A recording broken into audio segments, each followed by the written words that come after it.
नमस्कार दोस्तों, जिंदगी मैथमेटिक्स में आप सभी का स्वागत है। उम्मीद करते हैं आप सभी लोग स्वस्थ होंगे। आज की वीडियो में दोस्तों हम बात करने वाले हैं उत्तराखंड एलटी गणित के बारे में।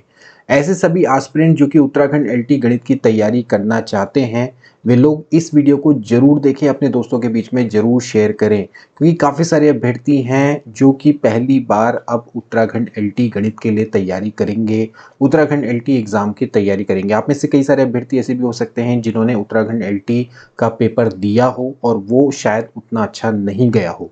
तो ये एग्ज़ाम दोस्तों अब आपके लिए एक चुनौती दोस्तों बनने वाला है, क्योंकि इसका जो सिलेबस है, इसका जो परीक्षा पैटर्न है, इसके लिए दोस्तों आपको अभी से तैयारी करनी पड़ेगी। इसके लिए अभी से रणनीति बनानी पड़ेगी, अभी से आपको बुक्स लेकर उनको तैयारी दोस्तों करनी पड़ेगी, क्योंकि ये दोस्तों जो भर्ती है ये अपने आप में इतनी गहरी और इतना बड़ा सिलेबस लिए हुए है, जिसके लिए दोस्तों आपको अभी से ही तैयारी करनी पड़ेगी। अब काफ़ी सारे अभ्यर्थी हैं जिन्होंने इस बार एग्ज़ाम दिया, इस बार एग्ज़ाम उनका शायद उतना अच्छा नहीं गया, तो वे लोग अब नई एलटी भर्ती का वेट कर रहे हैं। और काफ़ी सारे प्रश्न मुझसे लगातार पूछे जाते हैं कि कब नई एलटी भर्ती आ सकती है। हालांकि अभी जो पुरानी एलटी भर्ती है अभी भी वो क्लियर नहीं हुई है, अभी भी उनको ज्वाइनिंग नहीं मिली है, लेकिन जल्दी ही दोस्तों ज्वाइनिंग मिल जाएगी। मामला कोर्ट में विचाराधीन है। इसके बाद जल्दी ही उनको ज्वाइनिंग मिल जाएगी और उसके बाद दोस्तों फिर नई एलटी भर्ती की तैयारी दोस्तों शुरू हो जाएगी।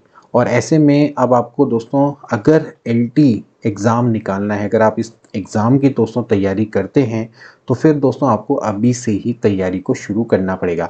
आज की वीडियो में मैं आपको डिटेल में बताऊंगा कि आप कैसे उत्तराखंड एलटी गणित की तैयारी कर सकते हैं। जो नए एस्पिरेंट्स हैं उनके लिए स्पेशली ये वीडियो मैं दोस्तों बना रहा हूँ, और ना सिर्फ नए एस्पिरेंट्स, जो कि पुराने भी अभ्यर्थी हैं, वे लोग भी ज़रूर देखें इस वीडियो को, क्योंकि आपको यहाँ से पता चलेगा कि किस तरह से आपको इस एग्ज़ाम की तैयारी करनी है। तो उत्तराखंड एलटी गणित स्पेशली एक चुनौती, आज हम इसके बारे में चर्चा करेंगे। चलिए आज की वीडियो को शुरू करते हैं।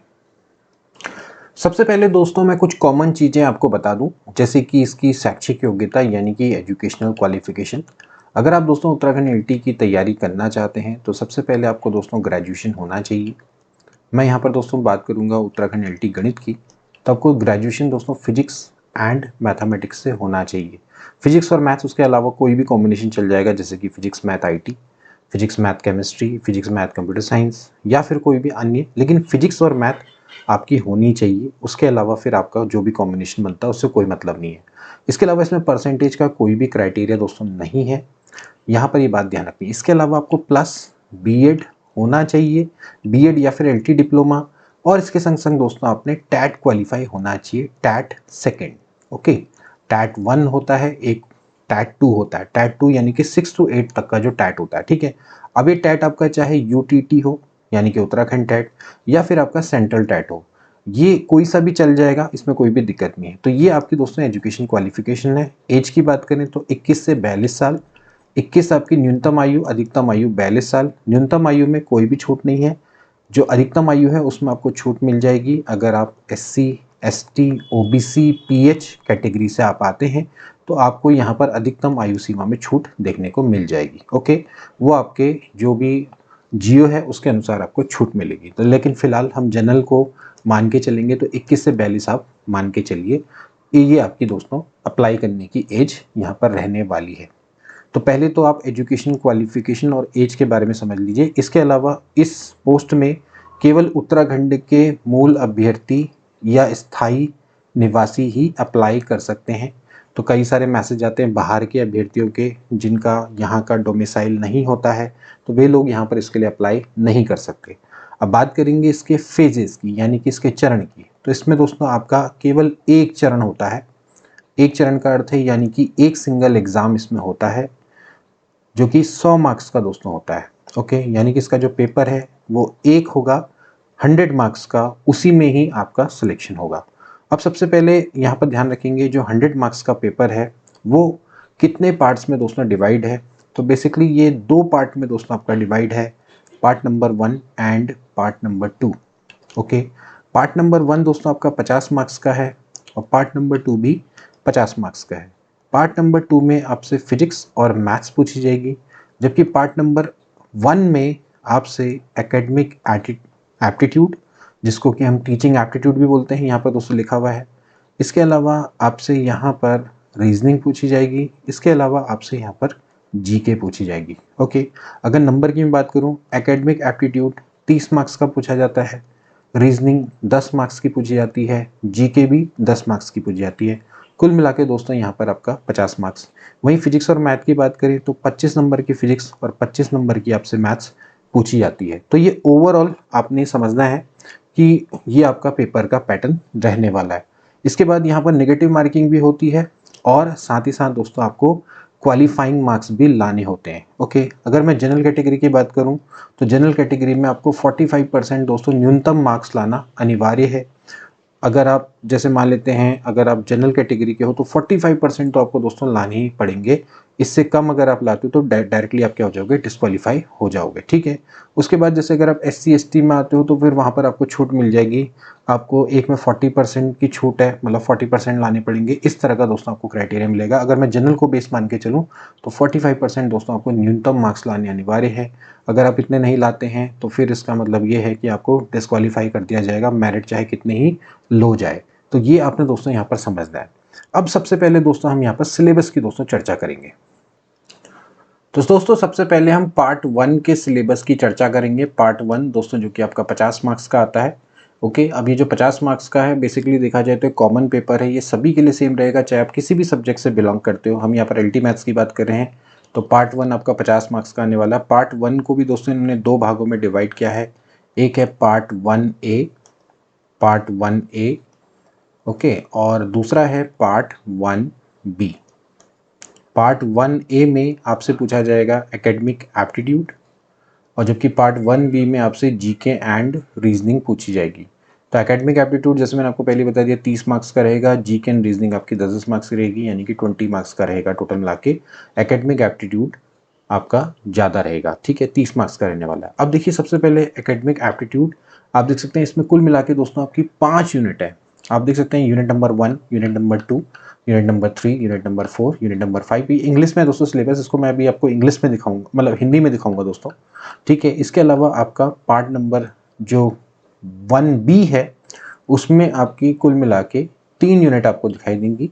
Unit number 1 and unit number 2 दोस्तों आपकी रीजनिंग से संबंधित है, non verbal ability test and verbal ability test. इसके अलावा फिर यूनिट 3 है, उसमें दोस्तों आपको जनरल नॉलेज दिखाई देगी जिसमें उत्तराखंड की नॉलेज भी होगी, साथ ही साथ इंडिया की नॉलेज भी दोस्तों आपको देखने को मिलेगी। तो अभी इसके सिलेबस को हम जरा हिंदी में देख लेते हैं एक बार। तो ये दोस्तों आपका LT ग्रेड के लिए जो पाठ्यक्रम है वो हिंदी में दोस्तों दिया है हमने। तो यहाँ पर आप देख सकते हैं ये हिंदी में। तो सबसे पहला दोस्तों जो भाग 1 है वो बेसिकली दोस्तों आपका शिक्षा और दर्शन से दोस्तों संबंधित है। शिक्षा और दर्शन इससे रिलेटेड अगर आप देखें तो अपने आप में दोस्तों पूरी की पूरी ये बुक है। इसमें जितने भी जैसे आपके जितने भी आपके दोस्तों विभिन्न दर्शन हैं, जैसे कि प्रगतिवाद, व्यवहारिकतावाद, आदर्शवाद, यथार्थवाद, ओके, शैक्षिक विचारक, उनकी अवधारणाएं, रूसो, प्लेटो, अरस्तु, डेवी, अरविंद, गांधी, विवेकानंद, टैगोर, गिज्जू भाई, सावित्री बुले, इन सभी के दोस्तों बारे में आपको अच्छे से पढ़ना पड़ेगा। ओके, इसके अलावा भी दोस्तों जैसे कि 21वीं सदी में शिक्षा के मुद्दे हैं, उनकी चुनौतियाँ, शिक्षा में अवसर और संस्कृतिकरण, बहुभाषावाद, ये सभी दोस्तों आपने पढ़ना पड़ेगा। वहीं इसमें दोस्तों आपके भारतीय संविधान से भी संबंधित आपके प्रश्न दोस्तों रहेंगे, जिसमें आपके प्रस्तावना, स्वतंत्रता, न्याय, समानता, बंधुत्व, इनके संवैधानिक प्रावधान इससे संबंधित होगा। वहीं आपसे वैश्वीकरण, निजीकरण, सार्वभौमिकरण, शिक्षा का आधुनिकरण, इसके अलावा शिक्षा और समाजशास्त्र, एक निवेश के रूप में शिक्षा, ये सभी दोस्तों आपसे इनसे संबंधित प्रश्न पूछे जाएंगे। तो आप देख सकते हैं कि दोस्तों कितना ये ब्रॉड सिलेबस है। ये आप B.Ed में दोस्तों आप पढ़ते हैं तो B.Ed का आप पूरा का पूरा दोस्तों एक सेमेस्टर का सिलेबस मान सकते हैं। ओके, वहीं दूसरी ओर बात करेंगे पार्ट नंबर 2। पार्ट नंबर 2 दोस्तों आपका ये एक तरह से चाइल्ड डेवलपमेंट CDP है दोस्तों, चाइल्ड डेवलपमेंट एंड पेडागोजी जो आप दोस्तों पढ़ते हैं। तो यहाँ पर दोस्तों आपको चाइल्ड डेवलपमेंट CDP दोस्तों जो हम पढ़ते हैं, यानी कि बाल विकास के जितने भी सिद्धांत हैं वो दोस्तों यहाँ पर आपको पढ़ने पड़ेंगे। इसके अलावा यहाँ पर आपको पर्सनैलिटी देखने को मिलेगा, ओके, व्यक्तित्व विकास में शिक्षकों की भूमिका। इसके अलावा दोस्तों यहाँ पर आपको एप्टीट्यूड टेस्ट हैं, ठीक है, वो सभी आपको देखने को मिलेंगे। इसके अलावा लर्निंग है, सीखने की अवधारणा, इसमें पाउलो पियाजे, स्किनर, थॉर्नडाइक, यानी कि दोस्तों आपको पूरी की पूरी यहाँ पर साइकोलॉजी दोस्तों देखने को मिलेगी। ये पूरी की पूरी दोस्तों क्या है, साइकोलॉजी है, जो कि आपको अच्छे से दोस्तों यहाँ पर पढ़नी पड़ेंगी। इसमें आपको सारी चीज़ें दोस्तों देखने को मिलेंगी, परामर्शदाता, ठीक है, और परामर्श, मार्गदर्शन, परामर्श, ठीक है, सतत एवं व्यापक मूल्यांकन ये सभी दोस्तों आपको देखने को मिलेगा। तो ये भी दोस्तों अपने आप में एक ब्रॉड सिलेबस है। अब थोड़ा सा मैं बुक की यहाँ पर बात कर लेता हूँ। जैसे भाग 1 है, तो भाग 1 में दोस्तों आपको यहाँ पर बीएड की बुक्स चलेंगी। अगर आपके पास बीएड की बुक्स हैं, शिक्षा और दर्शन की दोस्तों रमन बिहारी लाल की बुक आती है, उसको दोस्तों आपने पढ़ना पड़ेगा, और काफ़ी दोस्तों डिटेल में बुक्स आपको देखने को मिल जाएंगी। इसके अलावा अगर आप चाहें तो उत्तराखंड ओपन यूनिवर्सिटी की दोस्तों वहाँ पर बुक्स मिलती हैं बीएड की, जो कि आपके ऑनलाइन नेट में अवेलेबल होंगी। उनको भी दोस्तों आप डाउनलोड करके वहाँ से पढ़ सकते हैं। लेकिन अच्छा खासा डिटेल दोस्तों यहाँ पर सिलेबस है। वही जो दूसरा भाग है दोस्तों, यहाँ पर आपका सीडीपी का पार्ट है पूरा का पूरा, ठीक है। यूनिट 3 की दोस्तों हम बात करें तो ये दोस्तों आपका टेक्नोलॉजी पर बेस्ड है पूरा का पूरा, जो कि शिक्षा तकनीकी है। शिक्षा तकनीकी भी अपने आप में दोस्तों काफ़ी बड़ा और लंबा चौड़ा दोस्तों ये टॉपिक है। तो शैक्षिक तकनीकी, उसके प्रकार, हार्डवेयर, सॉफ्टवेयर, सिस्टम एनालिसिस, ये दोस्तों आपको देखने को मिलेंगे। शिक्षण के सिद्धांत, शिक्षक के मॉडल, ठीक है, ओवरहेड प्रोजेक्टर, कंप्यूटर सहायता प्राप्त शिक्षण, computer assisted learning, email, internet, website, teleconferencing, e library, blog, ये सब दोस्तों आपको देखने को मिलेगा। इसमें आपको आईसीटी भी पढ़ना पड़ेगा, ठीक है। ये सब चीज़ें आपको देखने को मिलेंगी, और जो भी आपके रिलेटेड जो भी न्यू टेक्नोलॉजी जो कि आपकी एजुकेशन से रिलेटेड है, जो कि आज हमारे जो सिस्टम है उसको एनहेंस करती है, उनसे रिलेटेड आपको दोस्तों सारी चीज़ें आपको पढ़नी पड़ेंगी। जैसे कि स्टिमुलेटेड सामाजिक कौशल प्रशिक्षण, मिश्रित शिक्षण टीम, कैलेंडर वाला, कक्षा इंटरेक्शन विश्लेषण, ये सभी दोस्तों आपको देखने पड़ेंगे, ठीक है। बाकी जितनी भी दोस्तों जो चीज़ें हैं, जैसे कि ऑडियो वीडियो एड्स, जिनका हम एजुकेशन में प्रयोग करते हैं, उनको दोस्तों आपने यहाँ पर पढ़ना पड़ेगा। वहीं साथ साथ क्रियात्मक अनुसंधान, एक्शन रिसर्च, ये सब चीज़ें आपको दोस्तों पढ़नी पड़ेंगी। तो पूरी की पूरी दोस्तों यहाँ पर आपकी टेक्नोलॉजी देखने को मिल जाएगी। इसके बाद दोस्तों यूनिट नंबर जो 4 है, यूनिट नंबर 4 में दोस्तों आपको बेसिकली ये एक और दोस्तों आपकी यूनिट है, जिसमें आपसे अनुसूचित जाति, अनुसूचित जनजाति, अल्पसंख्यक पिछड़े वर्ग हैं, भाषाई रूप से विविध, इसके अलावा ट्रांसजेंडर लड़कियों आदि सहित प्रतिभाशाली, अपराधी, सामाजिक और आर्थिक रूप से वंचित बच्चों की शिक्षा से संबंधित मुद्दे होंगे, लिंग के मुद्दे होंगे, लिंग समानता, लिंग पूर्वाग्रह, इससे संबंधित दोस्तों यहाँ पर आपको मुद्दे देखने को मिलेंगे यहाँ पर, ठीक है। तो ऊपर वाले जो, अगर मैं सेकंड और थर्ड चैप्टर की मैं बात करूँ, तो ये जो यूनिट्स थी, इसमें ज़्यादातर आपसे बेसिकली आपके जो फैक्चुअल क्वेश्चन है वो ज़्यादा आते हैं। यहाँ पर आपके जो एनालिटिक क्वेश्चंस हैं वो ज़्यादा आपको दोस्तों देखने को मिलेंगे, ओके। इसके अलावा एकीकृत शिक्षा, समावेशी शिक्षा, विकलांगता, उसके प्रकार, ओके, इससे संबंधित, और इससे संबंधित जो भी आजकल जो चल रहा है, जो इससे रिलेटेड जो भी नए नवाचार दोस्तों किए गए हैं, ठीक है, वो आपको यहाँ पर पढ़ने पढ़ेंगे, ठीक है। तो उससे संबंधित आपके प्रश्न यहाँ पर आ सकते हैं। इससे रिलेटेड जो भी नई चीज़ें हो रही हैं वो आपको यहाँ पर पढ़नी पड़ेगी। तो ये थोड़ा सा एनालिटिकल है, ओके। यहाँ पर फैक्ट कम है, एनालिटिकल दोस्तों यहाँ पर ज़्यादा है, और इससे जो करंट है वो दोस्तों थोड़ा सा आपको इसमें ज़्यादा रखना पड़ेगा। इसके अलावा नई शिक्षा नीति में क्या क्या प्रावधान किए गए हैं इससे संबंधित, ठीक है। तो ये भी अपने आप में बड़ी यूनिट है। फिर इसके बाद दोस्तों बात करते हैं भाग 5 की। अब भाग 5 दोस्तों आपका क्या है, पूरी की पूरी जो हमारा एजुकेशन का हिस्टोरिकल डेवलपमेंट है उसके बारे में दोस्तों ये बात करता है। जैसे कि इसमें आपका सबसे पहले तो स्कूल प्रशासन आ जाता है। इसके अलावा स्कूल प्रशासन है, स्कूल प्रशासन और नेतृत्व में प्रिंसिपल और शिक्षक की भूमिका है। इसके अलावा शिक्षण अधिगम प्रक्रिया में बाधाएं और उसके जितने भी समाधान हैं, मानव संसाधन प्रबंधन शिक्षा में किस तरह से काम करता है। बाकी आप देखिए जैसे यूजीसी है, एनसीटी है, भारतीय पुनर्वास परिषद है, इन सभी के बारे में जो भी हमारे जो प्रमुख शैक्षिक संस्थान हैं उनके बारे में दोस्तों आपको पढ़ना पड़ेगा। केंद्रीय शिक्षा सलाहकार बोर्ड, राष्ट्रीय शैक्षिक अनुसंधान परिषद, ठीक है, कस्तूरबा गांधी बालिका विद्यालय, केंद्रीय विद्यालय, नवोदय विद्यालय, शिक्षा से संबंधित मुद्दे, राष्ट्रीय शिक्षा नीति हमारी 1968 वाली, 86 वाली, 1992 वाली, ठीक है।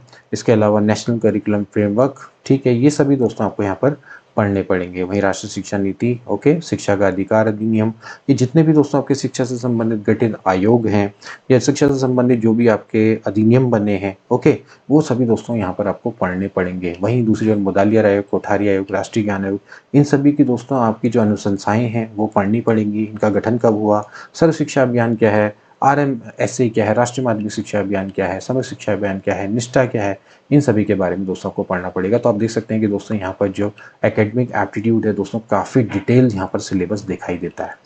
ओके, तो यहाँ पर जो एकेडमिक एप्टीट्यूड है इसके लिए तो दोस्तों आपको डे टू डे इन सभी चीज़ों को आप ऑनलाइन भी दोस्तों यहाँ पर पढ़ सकते हैं।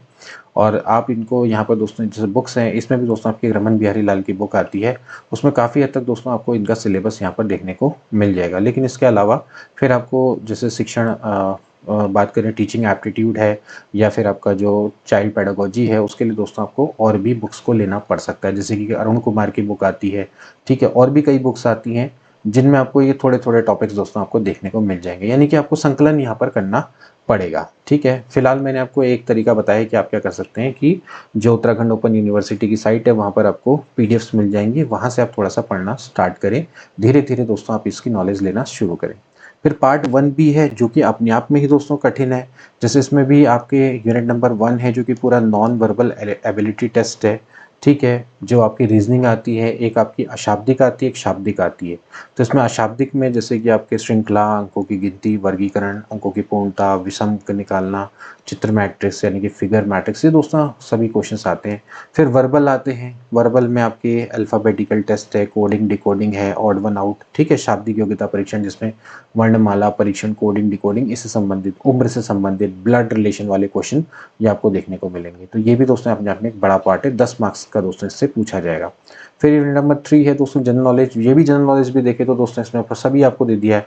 उत्तराखंड है, जैसे स्टेट प्रोफाइल है, इसका इतिहास है, यहाँ की बायोडाइवर्सिटी है, जनसंख्या है, और इसके अलावा प्राचीन, मध्ययुगीन, आधुनिक उत्तराखंड, सभी के बारे में दोस्तों पढ़ना पड़ेगा। फिर भारत है, उसमें भारतीय राज्य है, प्रमुख पुस्तकें हैं, प्रमुख लेखक हैं, वैज्ञानिक हैं, खोज हैं, प्रसिद्ध वैज्ञानिक, मुख्य पुरस्कार, शिक्षा, राष्ट्र प्रतीक, प्रसिद्ध धार्मिक स्थल, खेल, इससे संबंधित जो टर्मोलॉजी है वो सभी आपको पढ़नी पड़ेगी। इसमें इंटरनेशनल नहीं है तो ये भी दोस्तों आपको यहाँ पर पढ़ना पड़ेगा। इसके लिए तो आपको डे टू डे दोस्तों यहाँ पर जो अखबार हैं वो डेली पढ़ने पड़ेंगे, डे टू डे दोस्तों आपको अपडेट रहना पड़ेगा।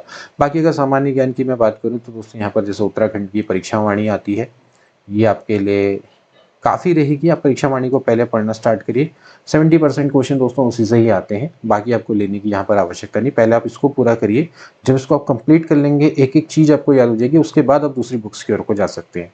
वहीं भारत की दोस्तों मैं बात करूँ तो यहाँ पर भी आपके लिए दोस्तों जैसे लूसेंट बुक आती है वो इनफ रहेगी। उसके बाद करंट अफेयर्स के लिए तो आपको डेली डे टू डे दोस्तों न्यूज़पेपर है, और जैसे ऑनलाइन भी दोस्तों कई यूट्यूब में जैसे क्लासेस होती रहती हैं, उनको आप देखते रहें, उनसे आप चीज़ें सीखते रहें, नोट्स बनाते रहें, तो ये चीज़ें आपकी कवर हो जाएंगी।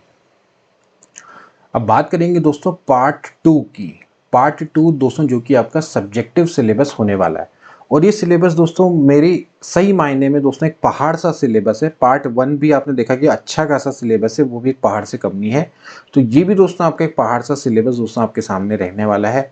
अगर आप एलटी मैथमेटिक्स की दोस्तों आप तैयारी कर रहे हैं तो देखिए, सबसे पहले आपको मैथमेटिक्स सिलेबस की बात करें तो सेट थ्योरी में दोस्तों आप देख सकते हैं पूरा आपका दोस्तों ये जो ग्रेजुएट और इंटर लेवल का दोस्तों यहाँ पर आपको सिलेबस देखने को मिल जाएगा। फिलहाल तो सेट थ्योरी में यहाँ पर अगर देखें तो अभी तो आपका इंटर लेवल का ही दोस्तों है। इसके बाद अगर मैट्रिक्स की दोस्तों बात करें तो यहाँ पर दोस्तों आपको आइगन वेक्टर और आइगन वैल्यू देखने को मिलेंगी, जो कि आपका ग्रेजुएट लेवल का दोस्तों सिलेबस है। इंटर और ग्रेजुएट देखने को मिल जाएगा। ठीक है, ट्रिग्नोमेट्री की दोस्तों बात करें तो ट्रिग्नोमेट्री में भी दोस्तों जैसे कि ट्रिग्नोमेट्रिकल फंक्शन है, ट्रिग्नोमेट्रिक इक्वेशन है, यहाँ तक तो ठीक है।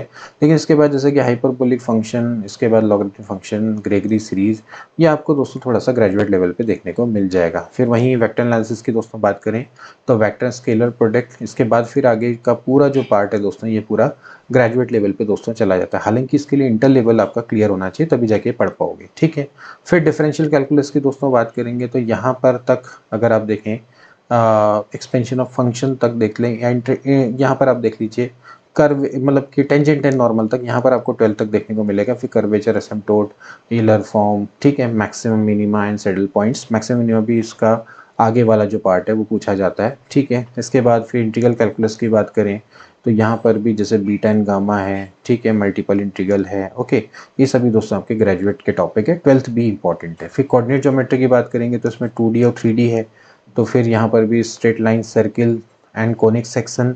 इसके बाद पोलर कोऑर्डिनेट सिस्टम तक अगर आप देखें तो यहाँ पर 2D है, थोड़ा बहुत 3D का दोस्तों यहाँ पर पार्ट है, मतलब कि ग्रेजुएट का दोस्तों यहाँ पर पार्ट है। इसके अलावा फिर यहाँ पर अगर आप देखेंगे तो यहाँ पर स्पीयर कोनिन सिलेंडर ये आ गया, तो ये आपका ग्रेजुएट लेवल का बन जाता है। ठीक है, एलजेब्रा की बात करें, Descartes rules of sign, roots of polynomial up to third degree in properties, ये तो आपका 12th लेवल पे ही है। बाकी फिर दोस्तों यहाँ पर जैसे ग्रुप्स है, ये थ्योरी है, ये सभी दोस्तों आपका ग्रेजुएट लेवल का है। फिर डिफरेंशियल इक्वेशन की बात करें तो ये भी दोस्तों आपका पूरा का पूरा ग्रेजुएट लेवल का ही है, 11th 12th साथ ही साथ ग्रेजुएट लेवल। एनालिसिस की बात करेंगे तो ये भी दोस्तों आपका ग्रेजुएट लेवल पे ही है। एंड कॉम्प्लेक्स नंबर की दोस्तों बात करेंगे तो यहाँ पर जो एनालिटिक फंक्शन है ये आपका ग्रेजुएट लेवल पे आ जाता है। बाकी देखा जाए तो कुछ पार्ट 12th लेवल, थोड़ा सा part graduate level. Linear algebra पूरी की पूरी दोस्तों आपकी ग्रेजुएट लेवल की है। न्यूमेरिकल एनालिसिस पूरी की पूरी ग्रेजुएट लेवल पे है। मैथमेटिकल स्टैटिस्टिक्स आपको यहाँ पर देखने को मिलेगी, जो कि ये भी दोस्तों आपकी, इसमें जो प्रश्न दोस्तों पूछे गए थे काफ़ी अच्छे लेवल के दोस्तों पूछे गए थे इस बार। तो ये भी आप मान के चलिए कि 11 12th और ग्रेजुएट लेवल पे दोस्तों यहाँ पर पूछा जाएगा। ठीक है, हालांकि टॉपिक आप 11 12th में पढ़ते हैं, लेकिन इनका जो कॉन्सेप्ट है पूरा ग्रेजुएट लेवल तक का यहाँ पर पूछा गया है। तो आप देख सकते हैं कि गणित का कितना तगड़ा सिलेबस है। अब बात करेंगे फिजिक्स की। असली तो सिलेबस यहाँ पर फिजिक्स का आ जाता है। फिजिक्स में दोस्तों आपसे यहाँ पर इन्होंने पूरी पूरी बुक्स दोस्तों यहाँ पर रख दी है। पूरे के पूरे जो कुमाऊं यूनिवर्सिटी का जो सिलेबस है, मतलब आप मान के चले कि BSc first year second year third year का, वो पूरा उठा के इन्होंने यहाँ पर रख दिया है। तो यहाँ पर देख सकते हैं जैसे कि मैकेनिक्स है, इसमें आपको वेक्टर एनालिसिस देखने को मिलेगी। हालांकि वेक्टर एनालिसिस आप मैथ्स में पढ़ेंगे।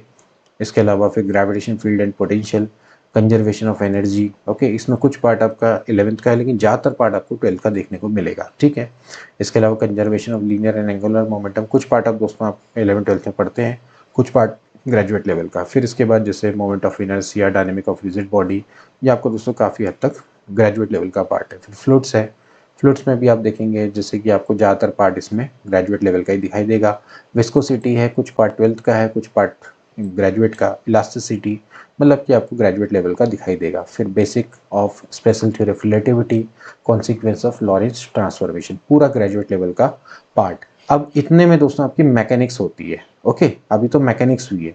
फिर इसके बाद इलेक्ट्रिसिटी एंड मैग्नेटिज्म, इसमें आपको इलेक्ट्रोस्टैटिक्स पढ़ना पड़ेगा, जिसमें आपको पूरा 11 12th का पार्ट है। फिर इसमें ग्रेजुएट भी है, इलेक्ट्रोमैग्नेटिक इंडक्शन है, मैक्सवेल इक्वेशंस है, इलेक्ट्रोमैग्नेटिक वेव प्रोपोगेशन है, ये सभी दोस्तों आपका क्या है, ग्रेजुएट लेवल का पार्ट है। फिर थर्मल एंड स्टैटिस्टिकल फिजिक्स है, थर्मोडायनेमिक्स डिस्क्रिप्शन ऑफ सिस्टम है, इसमें आपके फर्स्ट लॉ, जीरथ लॉ, ये तो आपके इंटर में मिल जाते हैं, लेकिन बाकी के सारे जो हैं टॉपिक्स से आपके ग्रेजुएट पे जाते हैं। थर्मोडायनेमिक्स पोटेंशियल है, ठीक है, ये गिब्स हेल्महोल्ट्ज एनर्जी फंक्शन, ये सभी एंथैल्पी का जो कॉन्सेप्ट है आगे जाके सभी दोस्तों आपका क्या ग्रेजुएट लेवल पे चला जाता है। क्लासियस क्लैपियन इक्वेशन, ये सभी ग्रेजुएट लेवल पे चला जाता है। ठीक है, kinetic theory of gases, theory of radiation, ये सभी आपके स्टैटिस्टिकल मैकेनिक्स, ये सभी आपके क्या है दोस्तों ग्रेजुएट लेवल पे है। फिर इसके बाद अगला आता है ऑप्टिक्स। ऑप्टिक्स में भी दोस्तों आप देखें तो ये भी आपका पूरा 11 12th ग्रेजुएट से मिलकर बना हुआ है, जिसमें Fermat principle and theory of large formation है। Optical abbreviation, dispersion, wave optics, interference, okay, diffraction, polarization, ये टॉपिक्स आपसे पूछे जाएंगे। फिर वहीं वेव ऑर्केस्ट्रिक एंड ऑसिलेशन में simple harmonic oscillation, damped harmonic oscillation, force harmonic oscillation, analysis of wave motion, ठीक है, अल्ट्रासोनिक, अकस्टिक एप्लीकेशन, ये सभी दोस्तों आपसे पूछे जाएंगे। ठीक है, फिर मॉडर्न फिजिक्स आ जाती है। फिर उसमें भी दोस्तों आपका जैसे कि quantum mechanics and operator formulation में इसमें आपकी क्वांटम थ्योरी आ जाती है। तो ये सब आपको 11 12th और ग्रेजुएशन का मिलेगा मिक्सचर। फिर श्रोडिंगर इक्वेशन है, ये पूरी ग्रेजुएट लेवल पे है। ठीक है, atomic model, optical spectra, starting में कुछ टॉपिक्स आपके इंटर पे, लेकिन ज़्यादातर आपके फिर वही ग्रेजुएट लेवल पे। Theory of laser and molecular spectroscopy, ठीक है, ये सभी ग्रेजुएट लेवल पे है। तो आप देख सकते हैं कि दोस्तों यहाँ पर कितना लंबा चौड़ा दोस्तों आपका सिलेबस दे रखा है। बेसिक इलेक्ट्रॉनिक्स, नेटवर्क थ्योरम है, पावर सप्लाई है, सॉलिड स्टेट डिवाइस, ऑसिलेटर, ये सभी आपका ग्रेजुएट लेवल में। बूलियन अलजेब्रा थोड़ा सा आप पढ़ सकते हैं क्योंकि इसमें अच्छा रहता है, लेकिन ये भी इंटर और ग्रेजुएट लेवल का ही पार्ट मानो। लॉजिक गेट्स है, इसको भी आप इंटर और ग्रेजुएट लेवल का पार्ट मान लीजिए। ठीक है, इसके बाद फिर सॉलिड स्टेट फिजिक्स भी है, crystal structure, elementary electric device, magnetic properties of matter, dielectric properties of material, okay, elementary band theory, ये सभी दोस्तों इसका पार्ट है। तो आप देख सकते हैं दोस्तों कि कितना बड़ा मेहनत ये सिलेबस आपका दिखाई दे रहा है। तो अब फिजिक्स के दोस्तों की बात करें तो फिजिक्स के लिए आप क्या करेंगे, देखिए फिजिक्स के लिए तो दोस्तों आप बेसिकली क्या करें, आप 11 12th एनसीईआरटी की बुक्स को पहले अच्छे से दोस्तों पढ़ लीजिए। ठीक है। ये आपका बहुत हद तक दोस्तों आपका जो बेसिक है वो क्लियर कर देंगे। इसके अलावा जो है दोस्तों, इनकी जो फ्रेशर बुक्स आती हैं 11-12 की, आप उसको बहुत अच्छे से पढ़िए, ठीक है। उससे आपका बहुत बेसिक दोस्तों यहाँ पर क्लियर हो जाएगा। हालांकि ये है सिलेबस ग्रेजुएट लेवल का, लेकिन आपका जो बेसिक है, मतलब कि बहुत सारे क्वेश्चन दोस्तों आपके यहाँ से बन जाएंगे। उसके बाद दोस्तों आपने क्या करना होगा, अगर आपके पास ग्रेजुएट लेवल की बुक्स नहीं है तो फिर आपने वही करना है, जो ओपन यूनिवर्सिटी की वेबसाइट है, ठीक है, उत्तराखंड ओपन यूनिवर्सिटी, वहाँ पर से दोस्तों आप क्या कर सकते हैं, फिजिक्स की बुक्स को डाउनलोड कर सकते हैं। वो आपको फ्री में मिल जाएगी, ठीक है, उनकी पीडीएफ। वहाँ पर आपको दोस्तों ये सभी टॉपिक्स देखने को मिल जाएंगे। काफ़ी हद तक दोस्तों आपका सिलेबस वहाँ से भी कवर हो जाएगा, तो आप उसको दोस्तों वो पढ़ सकते हैं। अब यहाँ पर लोगों का ये रहेगा पूछना कि किस तरह से इसकी तैयारी करें। देखिए दोस्तों, तैयारी तो आपको अभी से करनी पड़ेगी, क्योंकि जो सिलेबस है आप देख सकते हैं कि ऑलमोस्ट दोस्तों आपसे 1 साल की तैयारी तो मांगता ही मांगता है। इवन 1 साल क्या 1.5 साल से ज़्यादा की तैयारी दोस्तों मांगता है। अगर आप अच्छे से तैयारी करेंगे तभी जाके दोस्तों इस एग्ज़ाम में आप निकाल सकते हैं, ठीक है।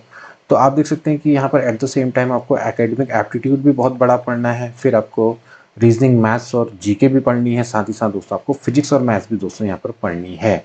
तो इसकी दोस्तों आप तैयारी एक फेज में कर सकते हैं, जैसे कि आप थोड़ा एकेडमिक एप्टीट्यूड पढ़ना स्टार्ट करें, ओके।